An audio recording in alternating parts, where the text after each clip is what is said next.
Hi there everyone, Lars back with another review and analysis for The Rings of Power Season 2. This time, in Episode 4, a lot happens. In fact, I'm actually really happy that a lot happens. And that, as of being halfway through the season, we get to see the fires of war.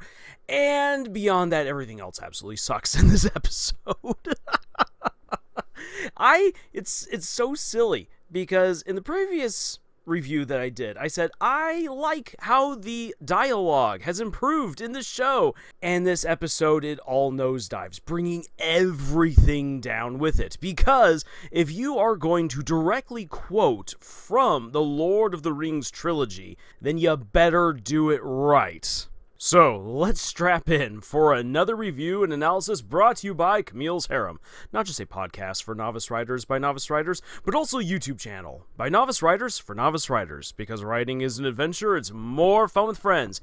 And as always, with these particular reviews, I will give an overview of the events from the episode, and then we will dive into the canon violations or canon adherences that we saw within this episode, talk about why those things actually matter, and then we will talk about this story as if it was completely original, as if Tolkien and his universe had never existed. How does it then stand up on its own 2 feet? Finally, we will then dive into some writing advice that we can pull out of the successes and failures of this episode. So that being said, let's begin.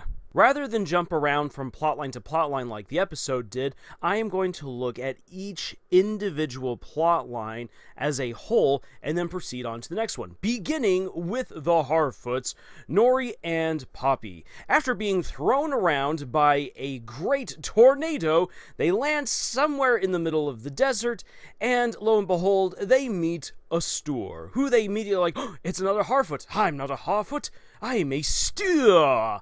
Oh, I must run away now with this water. And at first I was really confused as to why he's like, oh, the village must remain hidden. Well, there's a very convenient, very nice trail that is leading to your village. Well, never mind, the humans actually know where all the halflings are out here in Rune. He's just being dumb because he's not allowed to allow anyone else back to the village for fear that something bad might happen. Never mind the fact that once again that there is this beautiful trail that leads right back on over to their village. And as someone who lives in the desert, it is very clear, very easy to see when something is a wash, when something is a game trail, and when something happens to be a well-maintained trail in the middle of the desert. So these people aren't hiding at all. These people would be insanely easy to find for any desert dweller such as myself. In any case, Poppy is getting all doughy-eyed for the Stoor, and the Stoor's like, oh, she's so hot, she's so plump, she's so juicy, just like all the water I have here in my pail. Nori, shut up, as I make stupid lovey-dovey eyes at Poppy. And thus begins the one of 2 very awkwardly forced love stories within this episode. Well, he stupidly leads them back on over to their village, explaining rules that make no sense whatsoever, and then when they meet the Stoors, they of course immediately upset them, and they are then condemned to die, because the Stoors are just as awful as the Harfoots. Really, all of the proto-hobbits are so vile, so evil, so nonsensical, so backbiting, vicious, hypocritical little runts, that I want Sauron to win and obliterate them from Middle-earth. Because every single one of them is stupid and should not have survived Darwin's theory of evolution. However, Nori just happens to say that I know another black Harfoot, I guess, Stoor. Do you happen to know each other? And she drops his surname, which immediately triggers a memory. It's so old, I wouldn't have remembered it, and we keep it very secret here on this mural that everyone in the village can see. Oh my gosh! And you only now just jogged my memory of it. So in the middle of the night, I will pull you out and tell you a convenient thing in order to connect the fact that the Harfoots, the Stoors, are actually part of the same race. oh my gosh, it's the building up of the hobbits. And then the men in their dumb steampunk armor show up, and rather than actually searching the village like they're supposed to look for Nori and Poppy, they're like, well, they all look like the same to us, so there's no reason to look around. If you see anyone who happens to be new here, tell us. Slap, slap, slap, slap, slap, slap. We might do a pogrom later. Slap, slap, slap, slap, slap, slap. We're so evil. And just you wait. When our skin is healed, you will then see why we are wearing these masks. What? I thought that they were wearing the mask because no one wanted to see what they looked like until their skin was healed. This is just yet another example of the dumb, blatant contradictions within this show. But that's pretty much how this ends. Nori and Poppy are now with the stores. Poppy's picking up a love interest. Important information is being shared about the history of the Harfoots in the stores. And what is going to happen next? The men have gone to the evil wizard, who is now going to send his necromantic servants after them. It looks like Slim Lady will return, and this time enact revenge on Nori and Poppy for disturbing her the last time that she tried to steal non-Gandalf away from them. And speaking of not Gandalf, what has this guy been doing? Well, he's been kicking around with Tom Bombadil, who is the most unenergetic Tom Bombadil that we could probably have ever hoped to get.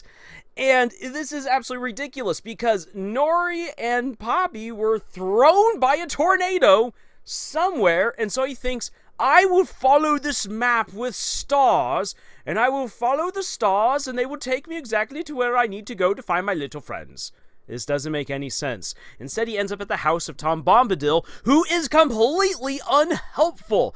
Yes, in the books, he likes to say silly things, and he's bouncing all over the place, doing all kinds of silly little verses and songs, and dropping all kinds of nuggets of big information. However, Tom Bombadil's actually very helpful within the books, as opposed to this Tom Bombadil's like, I will in a very cryptic way tell you that, really, fate has brought you to me, and that I am the oldest, and because I am the oldest, I know all these things, because I know all these things, I will be able to help you, not Gandalf, harness the powers of magic, so that way you can face the fire and Sauron. What is the fire? No one knows. Apparently, this version of Gandalf is absolutely averse to fire, and thus he will learn how to harness the powers of fire, so that way he can one day build magnificent fireworks and wield the elven ring of fire against the Balrog. Don't you see? We're setting it all up, even though it doesn't make any sense. Again, Tom Bombadil's just dropping a whole bunch of little nuggets that, unless you actually know anything about the lore of Middle-earth, none of this makes any sense. And because he's delivering it in an almost deadpan way, with the silliest of smirks, doing weird things that, again, don't make any sense, such as, I'm going to turn your map into bread, while I then talk about the stars being newcomers, this is just stupid. It is confusing. Even someone like myself, who has read far more of Tolkien's Middle-earth lore than most people, I was like, I'm having a hard time actually following, because you're putting stuff into its wrong context. You're putting stuff here and there and everywhere without actually bringing any of it together, without explaining why any of this makes any sense. And then Tom Bombadil just pops on off. And so Gandalf, trying to figure out what the heck is going on, goes and gets himself devoured by a horn, and without any sort of explanation for what these are. No, this isn't an ent. This isn't just some regular old tree. This is a tree that has become too entish, which means that there should have been ents around here. Now then, Tom Bombadil does say that this place used to be lush and green, so I will give them marks for that. Maybe this is the last horn of a great herd of trees from some long-gone ents. And so, fine, that I can accept that. However, the entire scene is ripping off Old Man Willow, and oh boy, I will have some stuff to say about that later. But suffice it to say, we're not really going anywhere with not Gandalf's story, and Nori and Poppy's storyline literally exists to give exposition and to create the show's next awkward romance that we hope that you will root for. And speaking of Ents, we get to the adventure to save Theo, because Theo and all of the other woodsmen and wild men have been taken by Ents and put into Ent prisons, which looks absolutely ridiculous, makes no sense, because these Ents were rabid about actually murdering anyone who dare touch wood in a way that they find offensive. So why are these people then in prison? Are they going to judge them saying, yes, we have collected the evidence, and 2 days ago we have witnesses, this squirrel, this chipmunk, and this flock of angry geese who saw you whittling away at a log. Therefore, your punishment is to be smushed underfoot. Is that what's actually going to happen here? Because them taking the wild men and Theo as prisoners makes no sense when they slaughtered everyone else. Anyway, while Theo is rotting in prison like the little scum that he is, and he's actually detoxing for once, which is good because his attitude vastly improves by the end of this episode. So I guess this storyline worked out for something because he was able to detox in Tree and prison. Meanwhile, his potentially father, Arondir, teams up with Isildur and Astrid to go and find where Theo is. The reason why Astrid gets pulled along by this is because Arondir notices the burned wounds at the back of Astrid's neck and realizes, you were in league with Adar, and therefore you know where all of Adar's allies are and what they're planning. Therefore, we will put you into manacles, we will cart you along. And Isildur's like, no, I was falling for you. You wiped the mud from my face. And she's like, I did. And I know that I have a betrothed, but I'm falling for you and your manliness. And thus we have awkward romance number 2. So Arondir and Isildur take chained up Astrid out into the woods to go and find out where on earth Theo and the others might be, because Arondir is convinced that Theo wasn't killed. Obviously, there was evidence of people being slaughtered, but it's quite possible that they just ran off and got lost, or that they've been taken prisoner by orcs. We must discover where they are and then go to save them. In the middle of this, Isildur's like, the woman that I now have a crush on betrayed me by not telling me the truth. I'm so angry at you. And then he sinks into mud. Arondir tries to save him and sinks into the mud. So Astrid goes, gets a large branch, tries to get them out of the mud. This giant centipede thing comes, tries to eat her, and then Arondir slashes his way through the belly of the centipede, allowing for him and Isildur to flop on out onto at least solid ground. It's definitely not dry ground. And then the centipede goes back into the mud. What was this thing? There are many nameless things in the deep places of the world. Oh, really? Really? You're telling me? Because the mud that is 6 feet deep is so deep. Oh my, if that was in 6 feet deep of mud, I wonder what's hiding in Moria. Oh boy, I will have stuff to say about this later. Well, because Astrid did save Arondir and Isildur, Arondir decides to give Astrid the key to her manacles. She's not going to take them off, but Isildur takes them off, and she's like, but no one will ever believe me again because of this. So she takes his sword in a really awkward move, and he's like, no, I'm about to confess that I love you. And then Arondir has his arrow trained on her. It's all so tense. And then the Ents show up, ready to wreck them all. And then Arondir speaks in Elvish to them, and the Ents are all like, oh, well, okay, we will give you a test. Have you ever taken an axe to a tree before? Yes, I was forced to. Well, now we must kill you.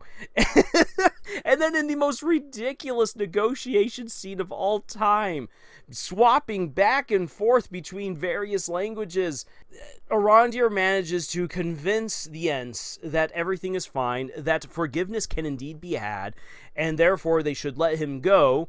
And they're like, we like that. Even though forgiveness may take an age, yes, bark will one day grow over old wounds, and rain will sweep away the toxicity of the soil. Therefore, we will forgive you. And now we will take you back to save those people that we had imprisoned to murder later. Here you go. Theo is back. Theo's like, oh, not father. Yay, I'm going to give you a hug. Everything is now forgiven.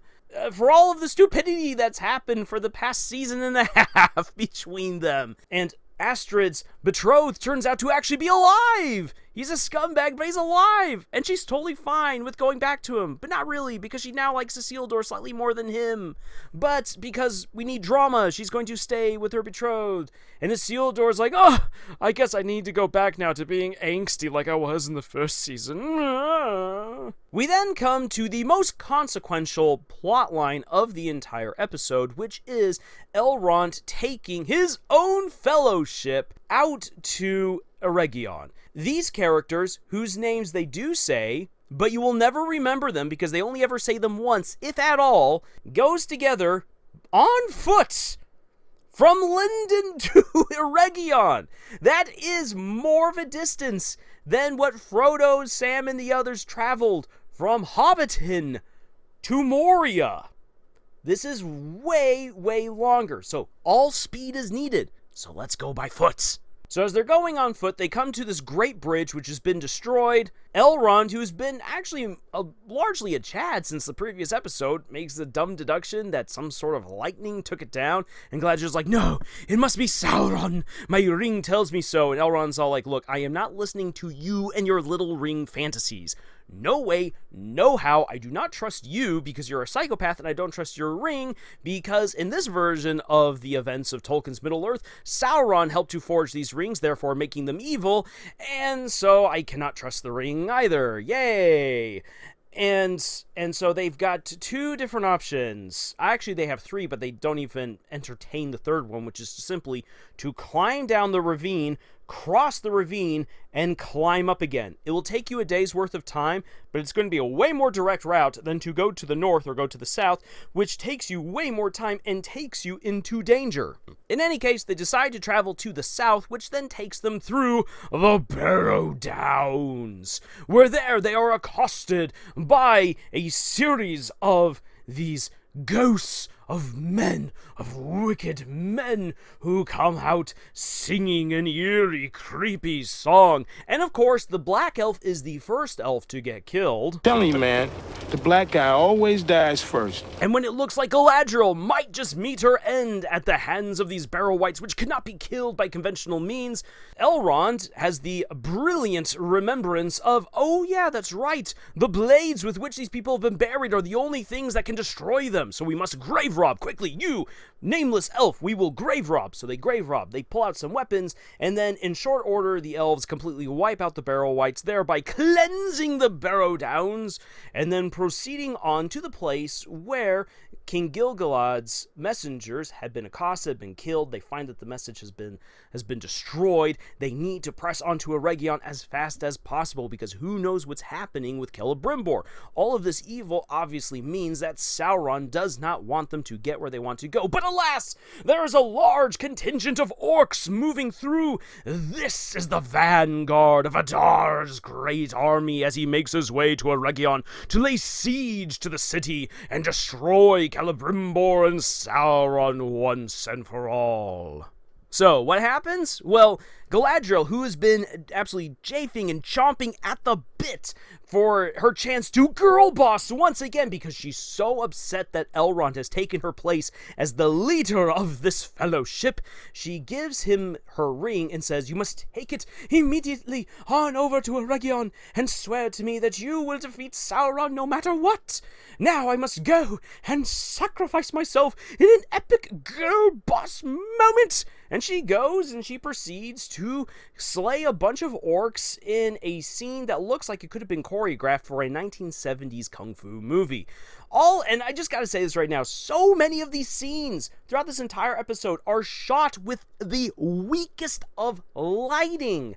May I remind you that for going into Moria in the Fellowship of the Ring, the darkest place that the Fellowship goes to in the books, they can't really see a whole lot other than what light Gandalf gives them because they are in the absolute abyss, and yet for the movies they made sure to give us plenty of lighting so that way we could see the grandeur and the lost majesty of Moria and at least see the characters and their brilliant acting. However, for this series, they don't give us any of that, and it's so hard to see half of the time what's actually going on, even when you crank up the lighting on your screen. In any case, Galadriel goes, owns a bunch of orcs, kills a bunch of orcs, and then she is stopped by Adar, who's like, haha, we meet again. If I had a mustache, I'd be twirling it right now. And thus, end the episode. Alright, so let's talk canon. And let's just be very blunt and open right here. I have watched what other reviewers have said, and one of the biggest reviewers for this series has been Nerdrotic, who has actually been rather kind to J.D. Payne and Patrick McKay. If you actually watch what he's saying, he's like, oh yeah, no, they're just kind of like the Fall Guys. They're just doing their thing. Well, remember this when they said back to the book, back to the book, back to the book? Well, what do you know? They actually did go back to the book this episode, to purposefully destroy as much of the lore as possible. No, I'm sorry, Nerdrotic. I'm not going to give these guys a pass. I don't care whatever their weird, creepy, gluttonous Amazon overlords have said. If these guys are supposed to be veteran creatives over at Hollywood, they should be smart enough to know how they can balance what their overlords tell them to do and how to still be respectful to Tolkien. But no, we don't get any of that. We get an absolute crap ton, a buttload of just disrespect being dropped on Tolkien, on Middle-earth, and on any of the fans who love his work. And a lot of this just reminds me of one of the most ridiculous things that I have actually seen in real life away from the screen. When I was living in Germany, there was this guy in the city of Landshut who wanted to have a hot rod car, which, I mean, hey, that's cool. If you want to have a hot rod, you got to get yourself a hot rod. However, he couldn't afford a hot rod. Instead, he just had this little Golf. Now then, that's totally fine. A car is going to get you around. If you take good care of your car, that's great. Well, this guy really wanted a hot rod, so he painted the absolute worst flame job onto his car. It made it look like his car was peeling, that you couldn't tell that they were flames unless the car was parked or stopped at a red light and be like, oh, so those are flames. I thought your car was like, had some awful disease or something. And then he would drive around town, roaring his engine, honking his horn, looking at people angrily, being like, I have a hot rod. And then he'd hit the gas and putter off. The thing is this, is that it's okay to want to have a hot rod, but if you have a Golf that you paint horribly and then run around town posing every day as if you have a cool American muscle car, everyone's going to know that you're an absolute poser. Everyone's going to know that you're lying. The problem with this particular episode is that it wants so badly to be Peter Jackson's Fellowship of the Ring. When you look at this episode and so many of the things that are happening, it has the horror elements. It has fog on the Barrow Downs. It has Tom Bombadil. Oh, you guys didn't have Tom Bombadil. It has a fellowship traveling to another elven lands. It has the direction of Moria. It has all of these incredible things that you would have come to expect from either Jackson's Lord of the Rings trilogy or from Tolkien's original Lord of the Rings trilogy. And they quote it so often. The problem is that none of it actually fits where it's supposed to go. As a result, it looks like an absolute mockery. It sounds like a mockery. And J.D. Payne, Patrick McKay, and everyone working under them come off as absolute posers. So let's begin with Tom Bombadil. Why does Tom Bombadil matter? Why do people love him so much? Why did Tolkien pump the brakes on his story to focus on Tom Bombadil? Here's the thing. Tom Bombadil actually serves a couple of very important purposes within the Fellowship of the Ring. First of all, the hobbits are getting chased by the Nazgul out of the Shire. The first half of the Fellowship of the Ring truly is a horror story, with this unstoppable force chasing these poor, weak hobbits, that even when Aragorn joins them, and even later on, when Glorfindel, or in the movies, Arwen show on up, there is no way of truly stopping the Nazgul. There's no way that can be stopped, and this entire time the ring begins eating at Frodo. He can already begin to feel the weight of its master's will as Sauron begins reaching for him, corrupting him, destroying his life, as well as all of these other agents and monsters of the Dark One being activated and coming after the hobbits. It is a fantastical chase. Now then, the hobbits try to evade the Nazgul by getting off of the main road and going into the Old Forest, which is a rather haunted place full of the leftovers of very likely what the Entwives had been doing, their own work, and some of these trees have become too entish, and they're wild, and they're angry, and they try to kill the hobbits, keeping in theme with everything horror within the Fellowship of the Ring. So in the midst of all of this, these hobbits, these poor little guys, need some help, and Tom Bombadil is the one who gives them and the audience a very good reprieve by giving them a safe place to hide out, recollect themselves, and be ready to head on over to Bree and to hopefully meet Gandalf there. On top of that, Tolkien takes this moment to divest himself of a bunch of ancient lore that he absolutely loved, things that he wanted to share with his audience that he couldn't really share any other way within the story because the characters would be doing something else that would not afford them the chance to learn some of these bits of deeper lore, such as the age of the stars and what some of the ancient heroes and deities of Middle-earth were doing. On top of that, it gives you a glimpse into what pure goodness might look like, because Tom Bombadil is absolutely unaffected by the power of Sauron's ring. He can put it on his hand and not be affected by it. And so people are like, hey, you know what, maybe we should just give the ring to Tom Bombadil. But the problem is this, is that Tom Bombadil's no hero. He's no wanderer. He doesn't go anywhere outside of his little hovel within the Old Forest. Really, he will go to the borders of his land at absolute furthest, but he doesn't care about the rest of the outside world, because that's not who he is. As a result, the heroes cannot rely on some other greater power to go and fight Sauron. They must undertake this quest by themselves, and that's very important for the themes of Tolkien's work. And let's be honest, Tolkien also just really wanted to drum up a bunch of sick bars by giving you a bunch of great songs and poems and explore the power of music. There's so much that Tom Bombadil actually does for the greater lore of Middle-earth and to help set up a lot of the things within the Fellowship of the Ring.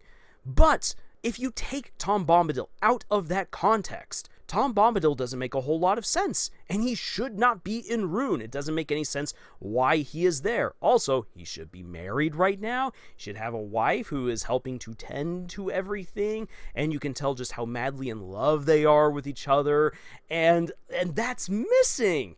What is up with this creepy, deadpanning, smirking, nonsensical Tom Bombadillo? Because Tom Bombadil has been removed from his proper context within the greater lore of Middle-earth, he just does not fit in here at all. And if you want Tom Bombadil to fit in there, you need to actually show the power that Tom Bombadil has over, let's say, the deserts of Rhûn. That he actually is changing it once again into a beautiful forest, despite whatever evils have ravaged the land here. But no, because they don't even do that, it makes him just seem like the absolute kookiest of ancient wizards, which is basically what they want him to be, rather than a lesser Maya, just like Sauron, and that these two, Sauron and Tom Bombadil, have been around since before the beginning of the stars. Hence why to him the stars are the newcomers. But when he says that he's really ancient, that he's the first, that just means that he is one of the very first of Iluvatar's creations, and he is one of the very first from amongst the pantheon of the original gods and angels to have actually come down to Middle-earth as Middle-earth was being shaped, and already took up residence here and found great joy in Middle-earth. Understanding that, it then makes good sense why the Old Man Ironwood scene just falls flat.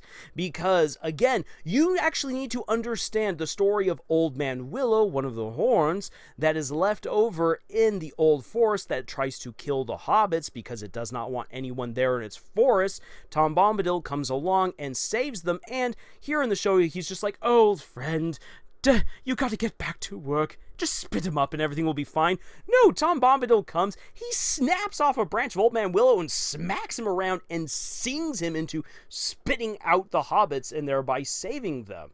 Tom Bombadil is the master of the Old Forest, not Old Man Willow. And Old Man Willow, as an intelligent tree, is like, "I will one day get back at you, Tom Bombadil." "Well, not really. You allowed to live me." And Tom Bombadil's like, "Yes, now then, sleep. Dig deep with your roots, drink some water, go back to sleep, because you're just a tree." Now then, we're moving on, little hobbits. Let me sing to you. Ho ho ho! Without that particular story, what the heck is up here with Old Man Ironwood? This moment makes no sense other than to ensure that not Gandalf doesn't wander off looking for Nori and Poppy, but stays with Tom Bombadil in order to learn more about magic.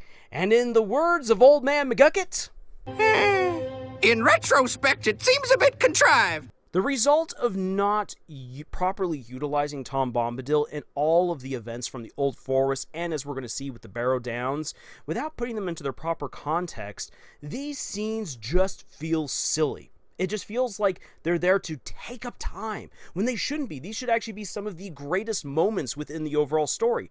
But they're not! Because they don't make any sense. And they don't make any sense because they were plucked up right where they belong in the Fellowship of the Ring and put someplace where they don't belong in the middle of a fan fiction of the Second Age. Now then, what about the real story of the Ents? Well, let's go back actually to the deepest lore of Middle-earth, that even long before the elves first awoke and saw the stars and everything else, that, as the Valar were anxiously awaiting for the first children of Iluvatar to come and grace Middle-earth, the Forge Master Aule got a little bit impatient, and he wanted to have children now to teach his amazing craft to, so he created the dwarves. This led to a confrontation between him and Iluvatar. Iluvatar said, "You're not supposed to be creating life. That is my job. I want you to destroy the dwarves right now." So Aule gets ready to destroy the 7 fathers of the dwarves. However, Iluvatar stays his hand and says, I see now what life you gave to them. They are precious. They will play a part in my greater plans. Plus, you have proven yourself, as opposed to Melkor, now Morgoth, who is so proud that he would never listen to my commands. You were willing to destroy something so dear and precious to yourself. Therefore, the dwarves will become my adopted children and will be awoken after the elves have come to grace Middle-earth. Aule is really excited about this, and he's telling everyone, like, things are going to be so great when the children of Iluvatar come. His wife Yavanna, who is over the forests of Middle-earth and of really all of creation, gets really, really worried because she knows what her husband is going to teach the dwarves, the elves, and later on men. Forging. Lots and lots of smithing, which is going to require the consumption of the forests that she loves so greatly. So she tries to take up this matter to Manve and to Mondos, who then take it to Iluvatar, and is like, what are we supposed to do? The forest will be destroyed by all of these different races. And so they inquire to Iluvatar, and Iluvatar promises that there will be shepherds and guardians of the forests to ensure that the forests are never completely destroyed. And thereby Yavanna and Aule can then enjoy their own creations in peace. So the Ents aren't actually against people chopping up wood. The thing that Ents don't like is when people destroy nature with a wanton desire for destruction or gain, or just simply because. The Ents understand that, you know what, sometimes you have to winnow the forests. But for the Ents, they have their own herds of trees that they don't want anyone to touch until those herds can be left to their own, becoming great forests of the world. So the Ents are good shepherds who go around cultivating these amazing forests and then move on to then go create other amazing forests. Without them, the cycle of life within Middle-earth could be broken. That is the very strong purpose, the very critical reason why the Ents are there. So the Ents aren't going to be angry with someone for chopping down a tree. They will be angry with orcs or men or even elves and dwarves for chopping down entire forests when only they should have taken what they needed. That is what ticks off the Ents. So here within this episode, it makes sense that the Ents would be angry that an entire forest has just been destroyed, but rather than that being communicated to the characters and says, have you ever taken an axe? Have you ever taken iron to a tree before? That is not the question that should have been asked. The question should have been asked is, have you been a part of destroying our beautiful herd of trees? And if so, we are going to kill you. That is what should have gone down. It's actually great to see an Entwife. Truth be told, we don't know exactly when the Entwives and the Entmen were split away from each other.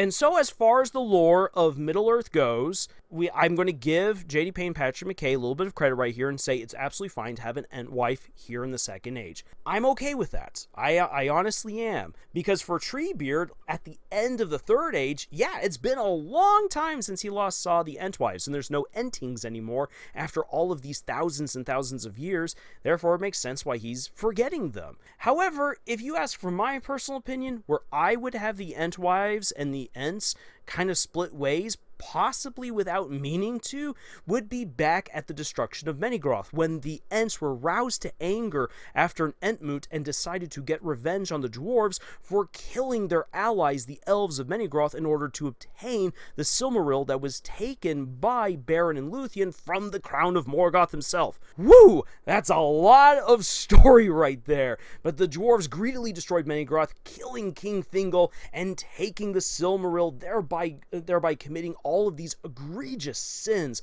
And so the Ents decided that it was best to wipe out these wicked dwarves for good, and thus began a great war, or really more like a great battle between the elves and the dwarves were annihilated. In the midst of all that chaos, it is possible that the Entwives got separated, or maybe actually even better, because it would make a little bit more logical sense than what I'm pontificating right here, and I will admit that, is that at the end of the First Age, when Beleriand fell into the ocean, when half of Middle-earth was destroyed, that within the chaos of that apocalyptic event, that the Ents got separated from each other, and that the Entwives ended up settling closer to the Shire, while the Ents ended up settling in Fangorn around Rohan and Isengard. In any case, there is a great rich history of the Ents there, and it is an incredible thing if you adhere properly to it, which again was not done here in this episode, other than the possibility of the Ents and the Entwives being together during the Second Age, which again, I will say that that's absolutely possible, and I'm not going to dock that against J.D. Payne and Patrick McKay at all. What I will fault them for is what they do with the Barrow Downs. Oh boy. So the Barrow Downs, they do get this correct. The Barrow Downs have been around since the First Age of Men. These are indeed truly ancient burial sites that house just vast ancient riches and long forgotten kings and their subjects. It is a fantastic mystery that you could really have some fun with if you wanted to dive into a good spooky ghost story. There's so much potential there. As I'm saying this, I actually got a big grin on my face, because I would absolutely love to in any kind of way dive into this history. There's so much there that even if you're coming up with stuff, basically creating fan fiction, so long again as you're adhering to what we know about the Barrow Downs, you can have a whole lot of fun. But here's the thing, that the Barrow Wights do not take up residence within the Barrow Downs until the Third Age, when the Witch King of Angmar is attacking the Northern Kingdom, the Kingdom of Arnor, and as a way of ensuring that the Kingdom of Arnor is attacked on multiple fronts, he sends a bunch of evil spirits into the Barrow Downs in order to stir up the corpses there and make the area impassable. And also this kind of corrupts the old forest. This creates a barrier between the Kingdom of Arnor and the Kingdom of Gondor to the south, meaning now that Arnor is besieged on multiple fronts, and if they try to flee, they will have to flee through an area infested by evil ghosts and zombies. The Witch King of Angmar manages to destroy the Kingdom of Arnor, and his servants within the Barrow Downs are then put to sleep at his command. When the Witch King comes after the ring, as he's chasing after Frodo, he actually drops by the Barrow Downs, according to Tolkien, and reawakens all of the evil spirits, commanding them that if anyone should cross through the Old Forest or through the Barrow Downs, they are to kill those travelers. And thus, Frodo and the other hobbits are in the books caught by the Barrow Wights and are laid on this tomb to be sacrificed. And the wight that is going to kill them is uttering the song, the ritual that you hear in the show. And now then, this is one of the creepiest, one of the best moments in the Fellowship of the Ring as far as horror goes. It's definitely not one of the best moments overall, but if you're talking like peak horror, this is one of those moments. Oh, it is so fantastically creepy. And yet they butchered the song. They made it sound all whiny and creepy as opposed to how it is in the book. Since J.D. Payne and Patrick McKay have said, go back to the book, go back to the book, go back to the book, let's go back to the book, shall we? Now, as I read this, you will realize that Gollum actually says this chant as well. I don't really like that this chant is done by Gollum in the Two Towers, because it doesn't make any sense. Sure, it's creepy, but it shouldn't be there. And if the if the Rings of Power were to use this particular moment, this particular chant, the thing is this, that they should have realized that this chant is a spell. It's not just something cool to say, it is a spell. It is a spell that is broken through magical singing as well. So here we go. Cold be hand and heart and bone, and cold be sleep under stone. Nevermore to wake on stony bed, never till the sun fails and the moon is dead. In the black wind the stars shall die, and still on gold here let them lie, till the dark Lord lifts his hand over dead sea and withered land. It's a great moment. If you put that right there to some music, it'd be great. However, Frodo counters this with his own counter spell via music. Ho, Tom Bombadil, by water, wood, and hill, by reed and willow, by fire, sun, and moon, hearken now and hear us. Come, Tom Bombadil, for our need is near us. So that's what Frodo says, to which then Tom Bombadil, summoned by the power of music, shows up and says, Old Tom Bombadil is a merry fellow, bright blue his jacket is, and his boots are yellow. None has ever caught him yet, for Tom, he is the master. His songs are stronger songs, and his feet are faster. And then when he breaks his way on into the Barrow Downs and then confronts the Wight, he then sings, Get out, you old Wight, vanish in the sunlight, shrivel like the old mist, like the winds go wailing, out into the barren lands, far beyond the mountains. Come never here again, leave your barrow empty, lost and forgotten be, darker than the darkness, where gate stands forever shut, till the world is mended. And with that music, boom, he destroys the Barrow Wight's power, and then he goes and he stomps on these zombies and crushes them into powder. It's a cool moment, and it's something here that, again, why did Tolkien have this moment with Tom Bombadil? Why is he even in the books?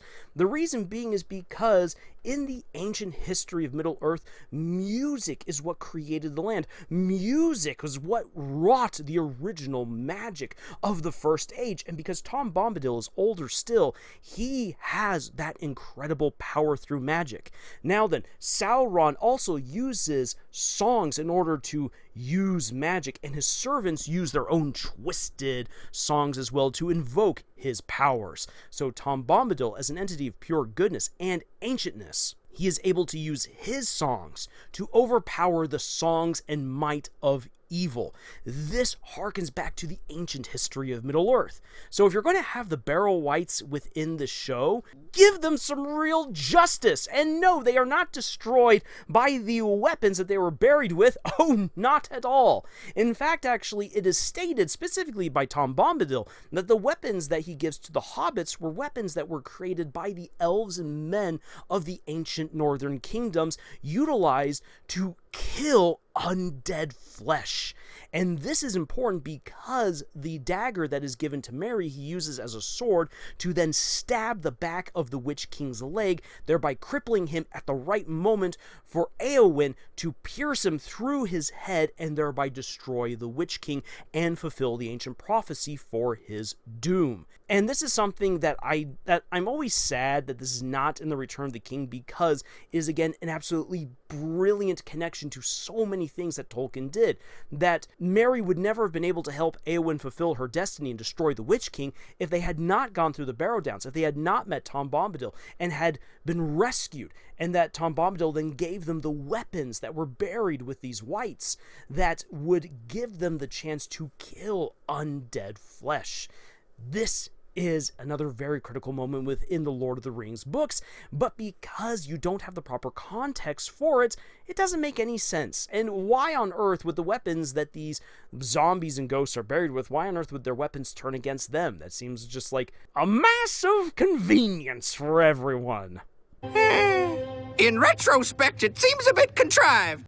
And then let's go with yet some more canon violations. Oh yes, there is so much more to be going on here. The elven rings, and actually all of the rings, are meant to help the wielder build and then maintain those creations. The rings were forged originally by Celebrimbor with the help of Annatar for the sole purpose of maintaining the power that the elven kingdoms had that was waning since the First Age. And so with the rings, they could create all these fantastic things and then maintain them for all time. That power also in many ways is then given to the wielder. What Sauron intended with these rings was that not only could his own corrosive influence enter in and that he could then spy upon any of the wielders of these rings, but also then that he could take possession of their creations, and that the immortal effects of those rings would transform the wielders into undead wraiths for him to command and use at his pleasure. So with that being said, the rings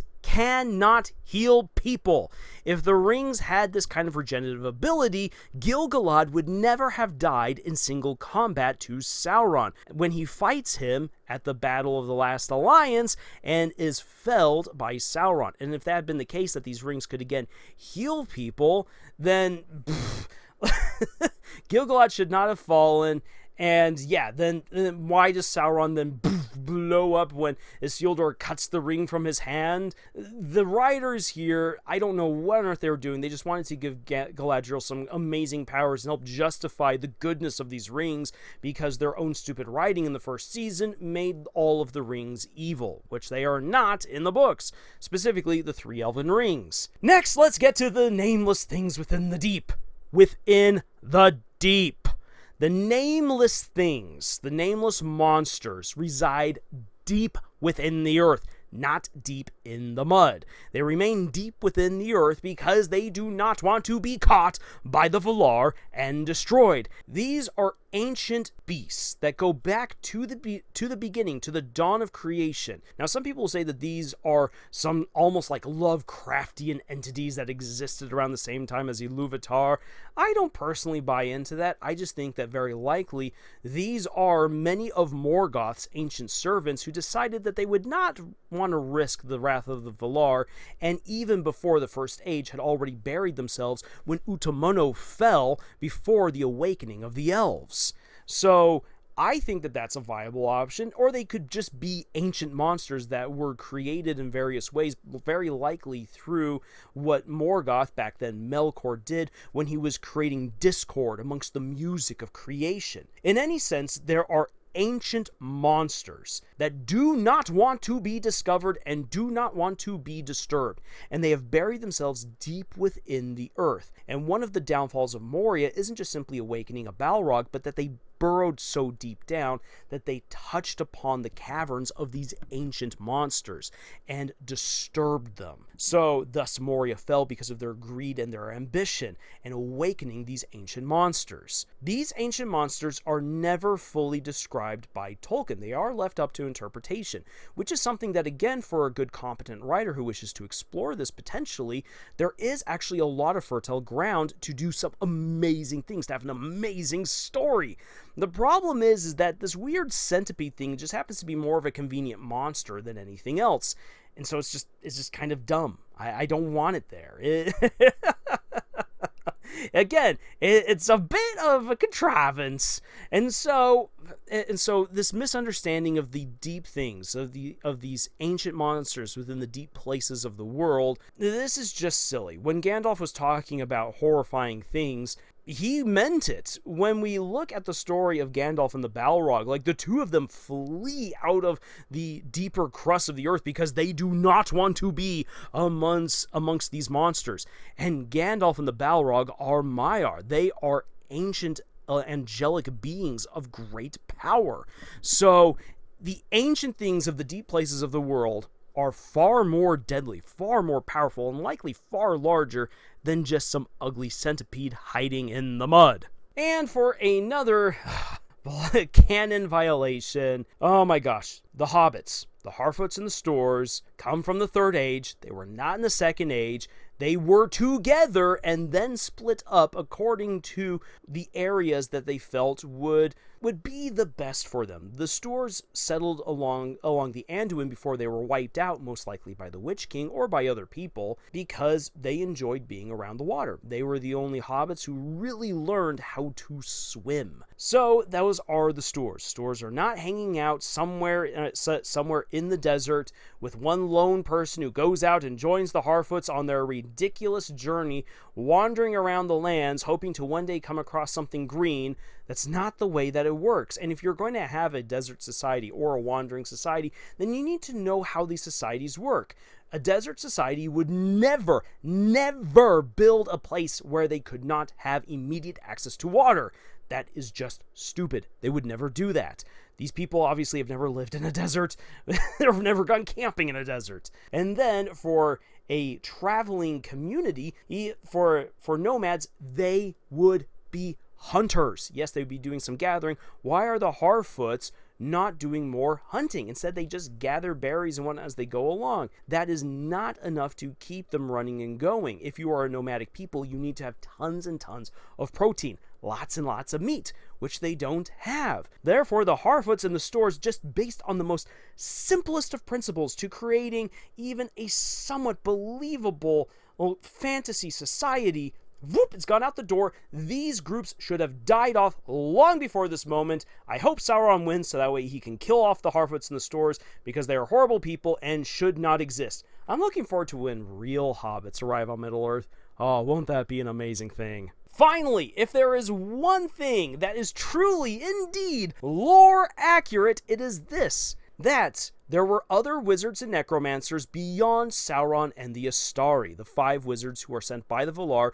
in order to harrow the way along for Sauron and to rally elves and men against Sauron and finally bring about his demise. So there were other sorcerers running around. This Saruman knockoff guy could easily have existed in the Second Age, and him even having undead servants, absolutely possibly a thing. So, yay! There's one other thing that is canon appropriate, canon accurate. Hallelujah. Once again, the second season continues to amaze because they've gotten more than 100% worth of improvement in canon accuracy. And yet you've been listening to me talking about all the things that they got wrong, which goes to show just how bad it is. And again, if you do not adhere to the canon, especially when you are taking from another person's story and adapting it into your own, if you do not follow the canon, things just start getting wonky. I know my stuff. I know enough of my Tolkien lore to understand what's happening with the Tom Bombadil scenes, and yet it took insane concentration to make sense of what he was saying. For anyone who has not read The Fellowship of the Ring, for anyone who doesn't know the deeper lore of Middle-earth, I would love to know what you truly understood from that particular scene in terms of world building. Not through the message that he was trying to tell Gandalf, which is, you were led here by fate so that way I can teach you to harness your power so that way you can stand up to Sauron. That was the message of all of it. But there's all these other things that the writers were dropping, which are like, see, we know our lore, see, we know our Tolkien, but if you don't actually know it yourself, did any of that make any sense to you? Now then, let's consider if this show, if The Rings of Power, existed in a timeline where Tolkien and his Middle-earth did not exist. If J.D. Payne and Patrick McKay were making up all of this on their own.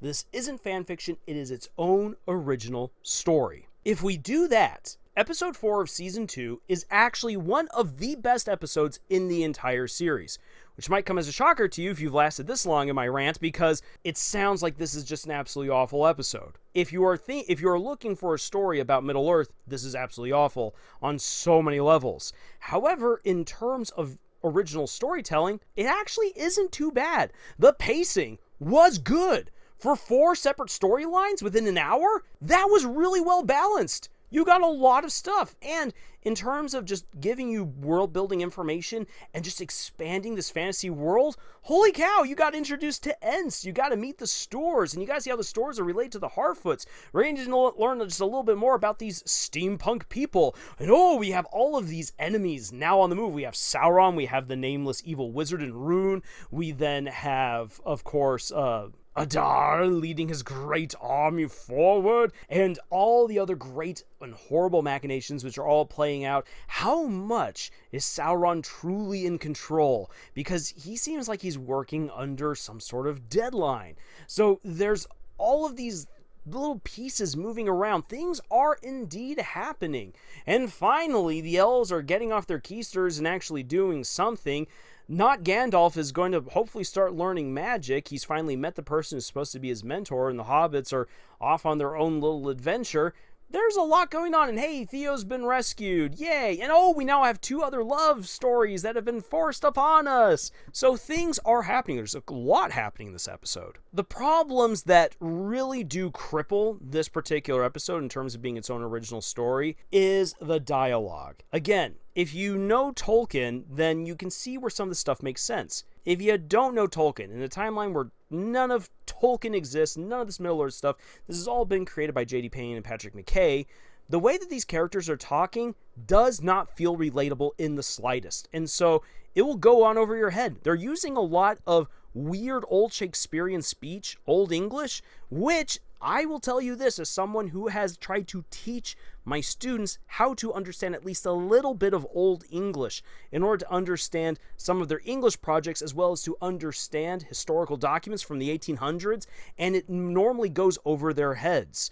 If that's the case for teenagers and for many adults, then good luck having most people who aren't spending 100% of their brain power in order to understand this episode. This will go over their heads. If they decide to move away for just a moment to get some food or to go to the bathroom, they will have lost their concentration and they will not understand anything that is going on because the dialogue is so bad. It is so wishy-washy, pseudo-Shakespearean. It doesn't make any good proper sense. It is so hard to follow. The other big problem is girl boss Galadriel. It's just infuriating. This is supposed to be the main character. She was obviously the heroine of season 1. We're supposed to like her. We want to see her become the great Queen Galadriel.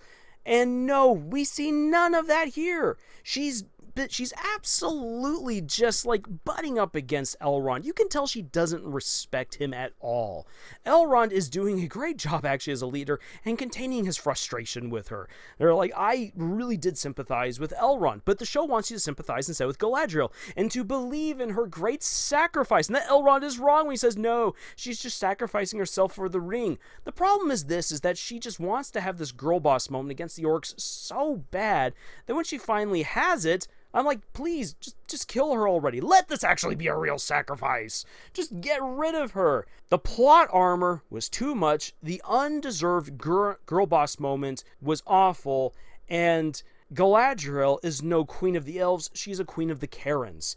Why would you want to have such an infuriating, unlikable character as one of the primary leads? One of the great things about the second season of The Rings of Power is that Galadriel has been forced to take more of a backseat. And so that's actually been a real strength of this particular season. Seeing her now be no, I must do something great and heroic, didn't feel earned. It felt entirely selfish, and in all honesty, I wanted more heroic moments for Elrond and his unnamed Fellowship of Elves, because him figuring out how to save everyone from the Barrow-wights, as well as rescuing Galadriel, that was a really good moment, and it would have been fantastic for her character to have her truly acknowledge that from Elrond, and really, in a moment that isn't take the ring and you will be a great leader, be Elrond, I did not agree with you in going to the south. We could have just climbed the ravine.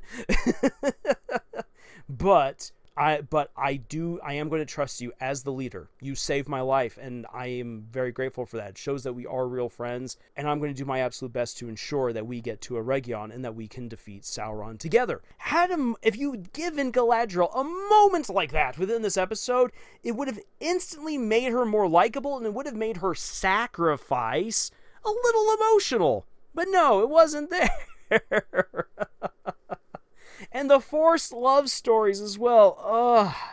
Okay then, let me use this as my chance to really transition us on over into writing advice. Because as I said, this episode was actually one of the strongest in the entire series thus far, but there's some real problems to it. So the bad dialogue aside, let's talk about romances. You want to sculpt your romances, not ship them. Poppy and the Stu are just shipped together, Astrid and Isildur are shipped together, but we don't really get to see them developing an actual relationship. It's good to have a meet cute. A meet cute is where it all begins, but from there, the relationship needs to be built up over time. And while we could argue that a relationship is being built up for Astrid and for Isildur, they immediately threw in Astrid's betrothed, and with, again, only about 15 to 20 minutes worth of runtime between 2 episodes to really give this relationship any sort of depth, that's not enough time to really buy into any sort of real potential romance between these characters without them, like, really kind of taking the plunge or doing something that would really signify that the relationship has been deepened by them and not by the plot pushing that on them. That is when you are shipping. If you're going to sculpt a romance, characters need to make specific choices to get to know each other, to actually learn stuff about one another, to put that learned stuff into practice, such as, oh, this person doesn't like this, or they like this, or they don't like physical touch, or they like a whole lot of physical touch. These are the things you can talk about. These are the things that you can't talk about. That's the kind of stuff that just, even though it's sweet and simple and almost in many ways negligible, that's the kind of stuff that makes a relationship feel real. Pay attention to any good rom-com or romance story, and you'll see that all those little details are actually stuff that truly endear you to those characters and to their romance. And you weren't getting any of that in this episode. It was all just shipping. They want you to love that these characters could get together or are going to get together, and I'm just not sold on it. Next, the reconciliation between Theo and Arondir. I love reconciliation moments between characters. I love it when a character says, I'm sorry. I love it when a character says, and I forgive you, I accept that. I think that that's some of the most wholesome stuff that you can get within a story. Too often these days, you just have people saying, I won't forgive and I won't accept an apology, because people want to be angry. They feel like they've earned that right.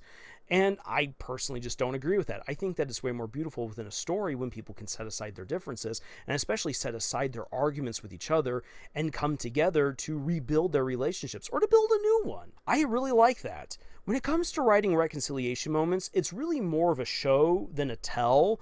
But if you are going to tell, then actually go the whole hog. No, don't just be like multiple pages of just a character whining and complaining or just divulging their entire heart. You want to make sure that what they're saying is truly heartfelt, it's to the point, and it is exactly what needs to be said, followed up with proper actions to show reconciliation. Theo and Arondir having a hug was actually a really good moment, and when they started talking, I'm like, okay, I'm ready to actually have these guys share stuff that's going to open up possibilities for them to reveal Theo's past.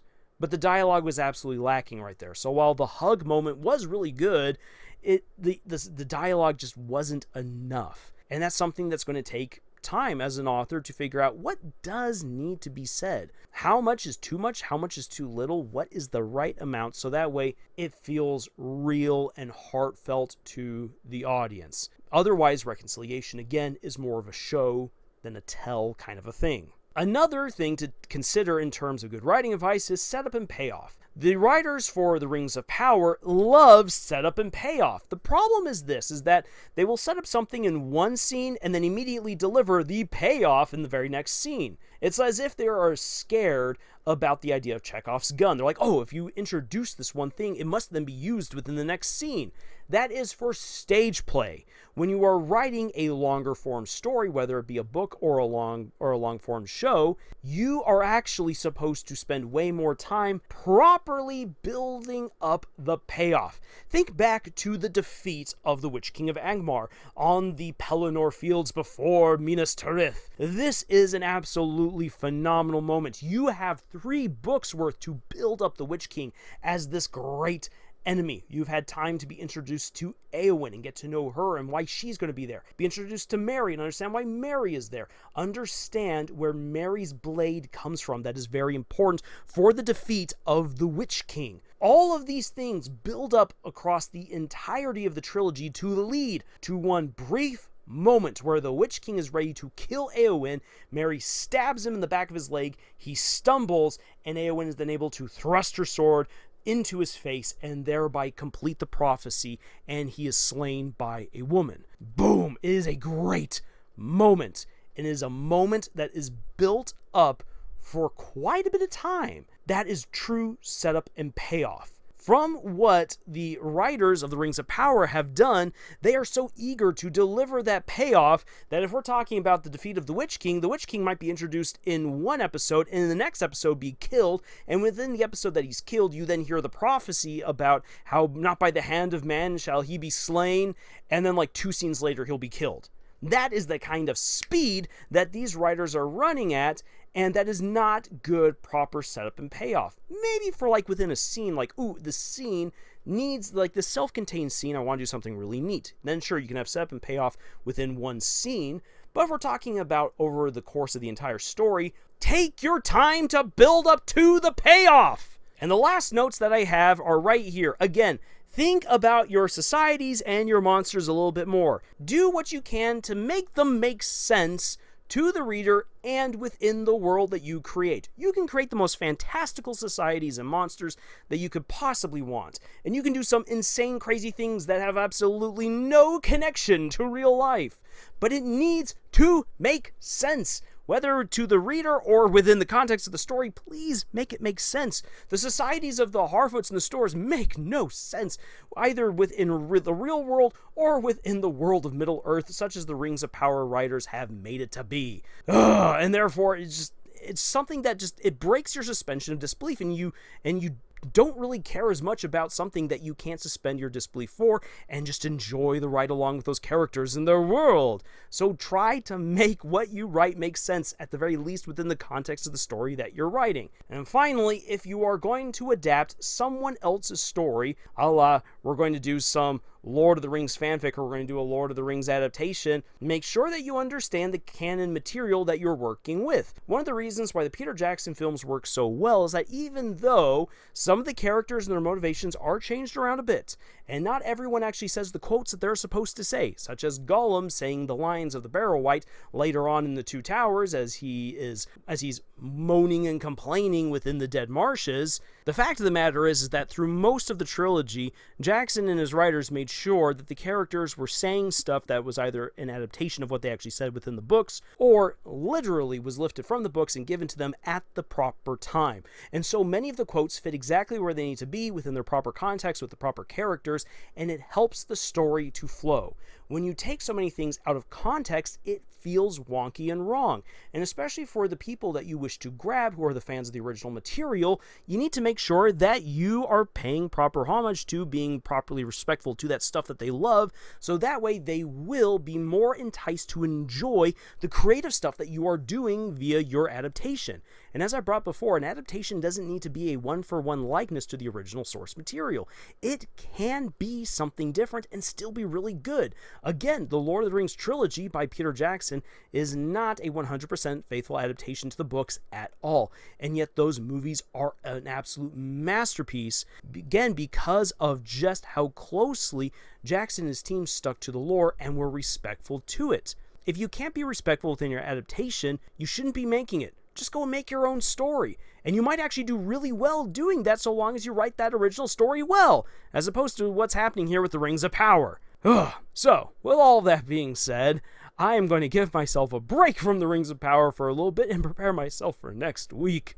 At least there seems to be some big action coming along the way, and if you know me, you know that I love big fight scenes. I love big set-piece battles, and hopefully the Siege of Eregion is going to be way better than that abysmal showing that we got in the first season between the Southlanders and the the weird ramshackle army of Numenor versus Adar and his rabble of orcs. This appears like it's going to be something way better, and I will definitely be eager to see how this particular battle unfolds, and then properly review and analyze it for you here. Now that I've said my bit, I want to hear what your thoughts were on this particular episode. And if you've made it this far in the video, really, I honestly thank you so much for being here for this entire wacky adventure and video, diving into something that, well, not a lot of people really like. But if you do like it, and if you have made it this far, then please tell me honestly what you enjoyed about this show. What are the things that I might have gotten wrong according to you? And then please back it up. Explain it to me why I am wrong, not just simply saying, you just don't like things being slightly different. No, I am totally fine with the adaptations. I really want to know what people find so interesting and engaging with this show, because I'm just not seeing it, even when I consider it as its own individual story divorced from Tolkien. So again, interactions within the comments, I'm looking forward to that. And if you would like to have a story that is better than The Rings of Power, then I suggest that you check out some of the books that I've published. Give me a try. And honestly, I would love to hear your critiques and thoughts on my stories. Links for them are in the description below. And again, thank you so much for joining us on this incredible adventure that we call writing. And until the next video, y'all, tschüss.